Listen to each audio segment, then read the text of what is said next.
On January 15, 1919, the sweetest smell in Boston became the smell of death. That morning at 12:15 in the afternoon, a massive cylindrical tank ruptured on Commercial Street.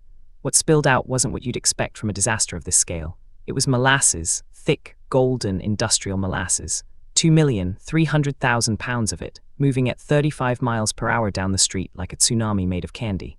Exhibit 1, the tank itself. It stood 50 feet tall and 90 feet in diameter, the largest molasses storage vessel on the East Coast. Built in 1915 by the Purity Distilling Company, it held enough molasses to sweeten the entire region's candy production for months. The company had inspected it exactly 0 times before January 15th. The first warning sign came 3 days before. A greenish ooze had begun leaking from the tank's seams. Workers at the site noticed it. Supervisors were told. No one called an engineer. No one reinforced the walls. This telegram right here documents a casual mention in company correspondence, some seepage observed, filed, and forgotten. Exhibit 2, what happened in the seconds after rupture. The tank's metal skin split open with a sound witnesses described as a roar, a deep, groaning fracture. The molasses didn't pour. It exploded outward in a wave that rose 15 to 25 feet high, depending on which account you read. Survivors were consistent on one detail. The smell was overwhelming, sickly sweet, suffocating. The wave moved through the narrow streets of the North End at speeds that cars of the era couldn't match. Wooden buildings crumpled like paper. Steel girders from the adjacent railroad trestle bent as if made of rubber. One worker, a fireman named James Scott, was found later buried under 3 feet of solidified molasses, his body perfectly preserved by the thick, anaerobic sludge. Exhibit 3, the death toll. 21 people died, most of them instantly, crushed or suffocated. 150 were injured. A horse-drawn wagon was found on a rooftop, blocks away from where it started. The wave had lifted it like a toy.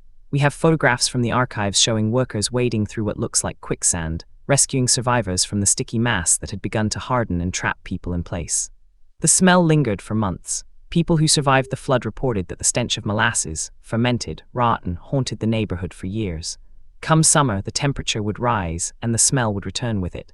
Neighbors of the North End learned to associate sweetness with trauma, a sensory trigger most disaster survivors never experience. Exhibit 4, the lawsuit that followed. The Purity Distilling Company was sued by survivors and families. The company's defense was simple. This was an act of God, an unforeseeable accident. The trial lasted 2 years. The company lost. They paid out $625,000, roughly $14 million in today's currency, one of the largest disaster settlements of its era.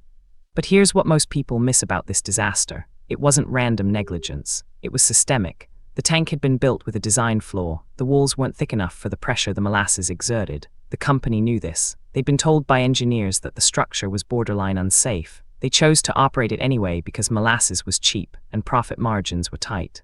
Exhibit 5, the aftermath of regulation. The Great Molasses Flood became a catalyst for industrial safety standards in Massachusetts. New inspection protocols were mandated. Tank designs had to be certified by licensed engineers. Pressure vessels had to be regularly tested. These rules didn't just apply to molasses, they became the template for all large-scale industrial storage across the state. One final detail that historians often overlook, the molasses itself. It was bound for a rum distillery in Cambridge. The molasses that killed 21 Bostonians was destined to become alcohol, another commodity with its own dark history. The irony isn't lost on anyone who studied this disaster. The sweetest substance in commerce became the deadliest. So when we say the Great Molasses Flood was one of history's strangest disasters, we're not just talking about the surreal image of a wave of candy destroying a city. We're talking about a perfectly preventable tragedy. We're talking about a company that chose profit over safety, and a regulatory system so weak that it took 21 deaths to force change. That's the real story. And that's what makes this disaster worth remembering, not because of the molasses, but because it shows us how disasters aren't random acts. They're the result of decisions made by people who knew better and chose not to act. The smell may have faded from Boston's streets a century ago, but the lesson hasn't. Subscribe for more disasters that shape the rules we live by. There's a new historical turning point every week.